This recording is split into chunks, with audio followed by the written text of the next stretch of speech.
Hey, thanks for making it to Veterans Info Tap. I'm glad you made it. Let's talk about saving you a ton of money by cutting out the middleman.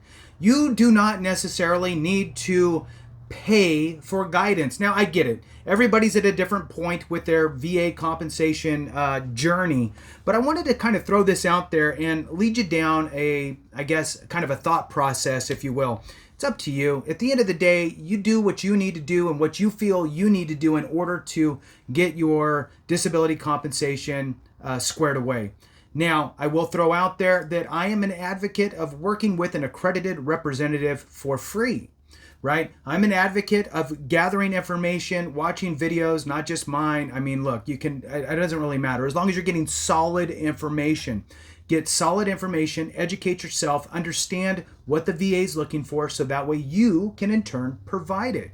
Now let's jump into it here. Before we do though, wanted to throw out there a special thank you to Demetrius Brooks, 1946. Demetrius Brooks, 1946. Thank you, sir, so very much. I really do appreciate your support with that super comment, super chat thing. I don't really know what they're called. You did a comment and you did some sort of super thing in there, and I do appreciate it.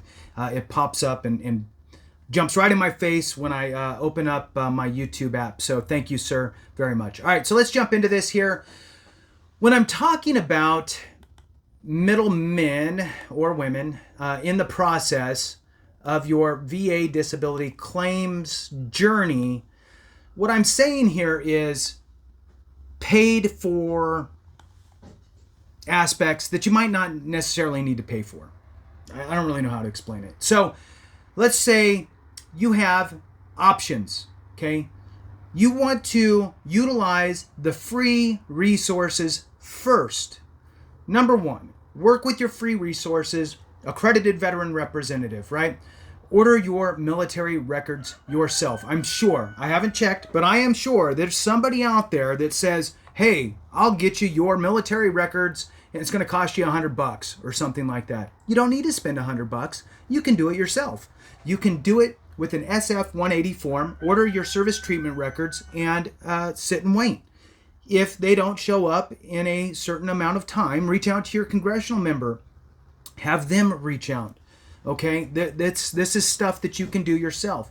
Watching these types of videos to understand what you need to do as far as gathering evidence and providing it.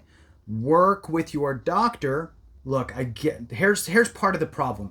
The VA doctors don't really want to provide a Nexus Letter or complete a DBQ. So you're kind of stuck there. So then maybe you have a civilian doctor that you can work with. So I would say that, I don't know, from what I've heard and from what I've seen in my own personal experience and all of that, a good number, a 70% or higher will complete some sort of a Nexus Letter or DBQ for you. DBQ is disability questionnaire. The difference between the two is the Nexus Letter helps you establish the service connection. The DBQ, disability questionnaire, helps you to address the signs and symptoms in relation to the schedule of ratings so you can be awarded the appropriate percentage for disability compensation. Now, if your doctor is willing to do it, you need to bring them up to speed. This just isn't medical evidence, right? There's also some legality into this. It's a disability claims process that if you appeal it, you can take it to a judge and have them rule. So you want to make sure that your T's are crossed, I's are dotted, you're providing all of the relevant information, whether it's the diagnostic codes, ICD codes, weaving in information from the schedule of ratings, creating solid rationale on why your condition is service connected, all of that type of stuff. You're going to want to bring your doctor up to speed so they can put the right information for you in the Nexus Letter and the DBQ if you deem both of those are necessary. So there you are explaining it to the doctor. Remember, a Nexus Letter starts off as a blank form or blank letter. It doesn't mean anything. So garbage in is garbage out, right? Same thing with the DBQ. DBQ is a VA form, but it's blank. There's no answers to anything. Your doctor needs to fill it in. But what are they going to fill it in with? You need to bring them up to speed to get them to do it. Now, if your doctor can't or won't or doesn't, please Do not jump straight to a claims consulting company or pay somebody for advice on what to do. It's clear what you need to do. You need to go get that evidence. Go to a place that will do it, either another doctor that you can find, right? Now, granted, you're going to have to pay out of pocket for your first initial appointment, right?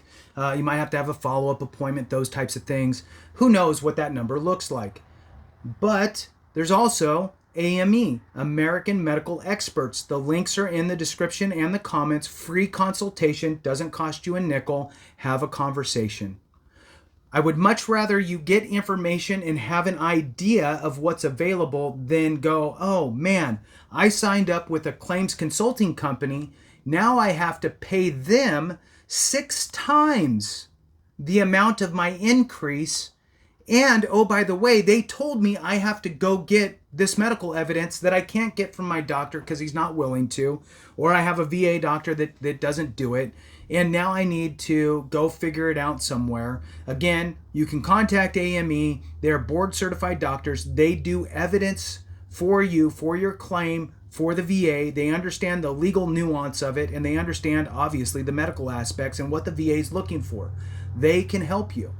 Of course, there's a dollar that it's going to cost, right? You need to make the decision on if it's worth it or not. If you go to a claims consulting company or you go to some guru that says, sign up for my program and I'll tell you how to win your claim, they're going to say, go get medical evidence. You can't do it without medical evidence. Go get your medical evidence. Once you get your medical evidence, we'll move on from there. So you already know what you need to do. Nobody's going to say, here's the magic shortcut where you don't need to provide medical evidence. Even presumptives require medical evidence of your condition. But you don't have to provide the nexus, right? So that's the benefit of the presumptives.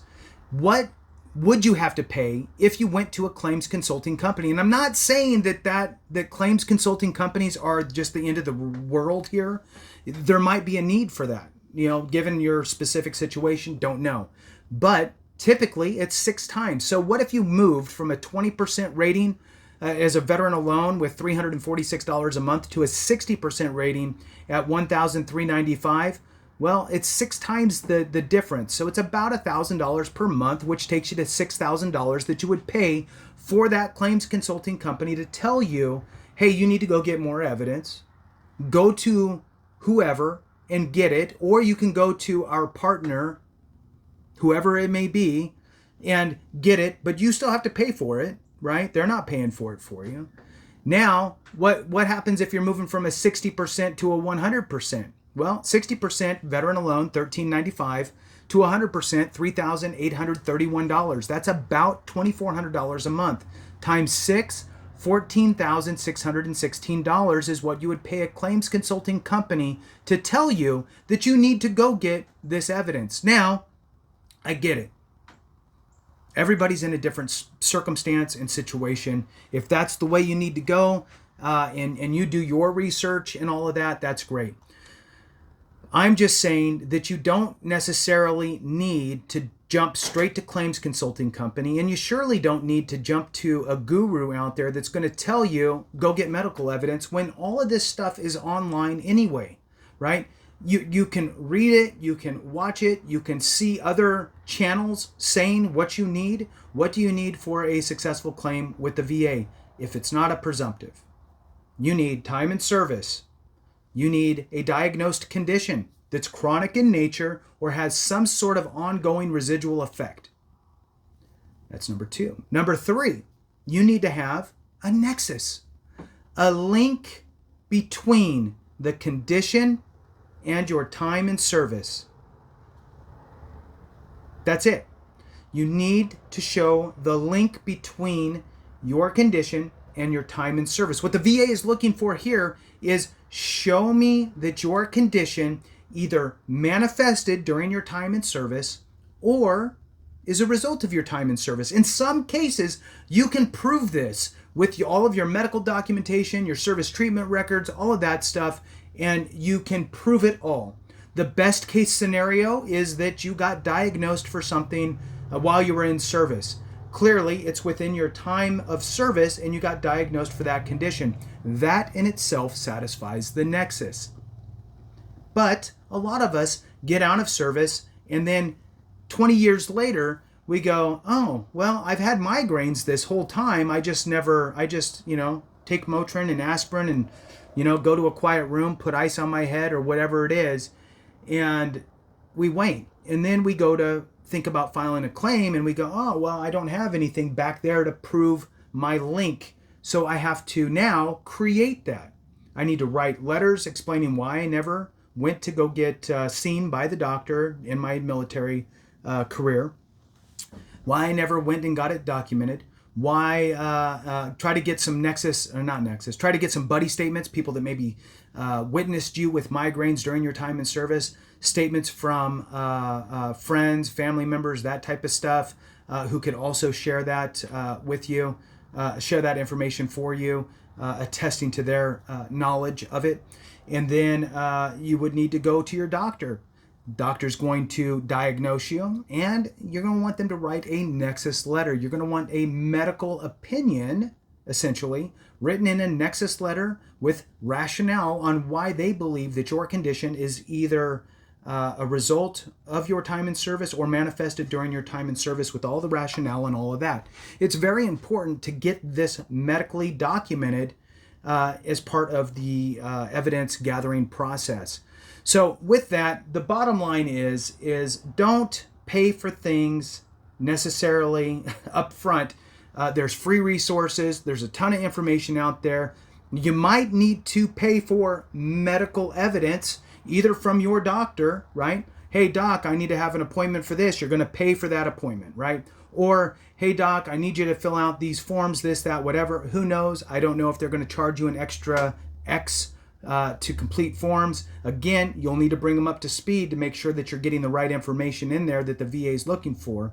Then, if your doctor can't or won't or doesn't do it or not willing to do it in a way that's going to satisfy the VA's requirements, you can shift over to another medical organization. Again, AME, board certified, they offer the free consultation. Have a conversation and at least start to figure out different paths that you have. With that, thanks for watching. I appreciate you. Have a great one. And remember, if we don't take care of each other, something went wrong.